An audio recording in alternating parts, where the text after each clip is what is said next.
Hi guys, welcome back to JS tech Telugu. ఈ రోజు ఈ వీడియోలో మీకు గ్రేజర్ షాక్ పడుతుందంట. ఆ షాకింగ్ అనేది ఎందుకు జరుగుతుంది, ఎందుకు షాక్ పడుతుంది అనేది ఈ వీడియో మీకు బాగా హెల్ప్ అవుతుంది.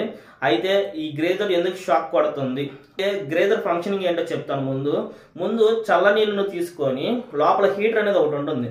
ఆ హీటింగ్ వల్ల అక్కడ ట్యాంక్ లో ఈ హీటర్ అనేది ఇలా మిక్స్ అయి ఉండిద్ది. మీకు ఎప్పుడైతే చల్ల నీళ్ళు వచ్చిన తర్వాత హీటింగ్ అనేది జరుగుతుంది, హీటింగ్ జరిగి ఆ వేడి నీళ్ళను ఇంకో పైప్ ద్వారా మీకు కిందకు వస్తుంది. ఎప్పుడైతే మీకు వేడి నీళ్ళు కానీ నార్మల్ చల్ల వాటర్ కానీ నీళ్ళు వచ్చిన తర్వాత దాంట్లో బ్యాక్టీరియా ఉండిద్ది. అంటే మీకు ఎప్పుడైనా గమనించినట్లయితే మురికి నీళ్ళు లేదా అందరికీ ఫ్రెష్ వాటర్ ఏం రావు.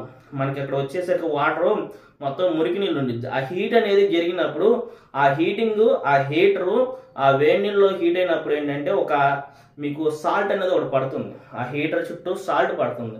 మీకు ఈ వీడియోలో చూపిస్తాను. ఈ చూస్తున్నట్టుగా చూసుకుంటే సాల్ట్ పడుతుంది. ఆ సాల్ట్ అనేది రోజు రోజుకి పేరుకుపోయి ఏదైతే కాపర్ బైండింగ్ ఉన్న హీటరు ఎక్కువ సాల్ట్ పట్టడం వల్ల మీకు వాటర్లో షాక్ జరుగుతుంది. ఒక రకమైన ఎర్తింగ్ కట్ అయిపోయి ఆ షాక్ అనేది రన్ అవుతుంది. ఆ టైంలోనే మీకు ఎర్త్ జరుగుతుంది, షాక్ కాదు. షాక్ పడితే మీకు వదలదు. ఇది ఎర్తింగ్. ఈ ఎర్తింగ్ మీకు దగ్గరగా 1 year 2 years తర్వాత హీటింగ్ వాటర్ హీట్ అయిన తర్వాత హీటర్కి సరౌండింగ్ ఒక సాల్ట్ పదార్థం పడుతుంది. ఆ సాల్ట్ అనేది పట్టిన దాటం వల్ల మీకు హీటింగ్ అనేది జరగక ఆ రకంగా షాక్ కొట్టడం జరుగుతుంది. దీనికి ప్రాసెస్ ఏంటంటే మీకు గ్రేజర్కి సంబంధించిన టెక్నీషియన్ పిలుచుకొని అది మొత్తం ఓపెన్ చేసి అది మొత్తం క్లీన్ చేస్తారు. క్లీన్ చేసి ఆ హీటర్కి సంబంధించిన మొత్తం పదార్థాన్ని రిలీజ్ చేసి ఆ కెమికల్ కొట్టి అది రిలీజ్ అవుతుంది. ఆ రిలీజ్ అయిన తర్వాత మళ్ళీ ఫ్రెష్గా మీకు దగ్గరగా వేడి నీళ్ళు చాలా హీట్ అవుతాయి. మీకు డిఫరెన్స్ తెలుస్తుంది. ఆ డిఫరెన్స్ వల్ల మీకు షాక్ కొట్టదు.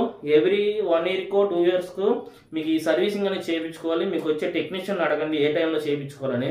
ఆ సాల్ట్ పట్టడం వల్ల షాక్ పడుతుంది.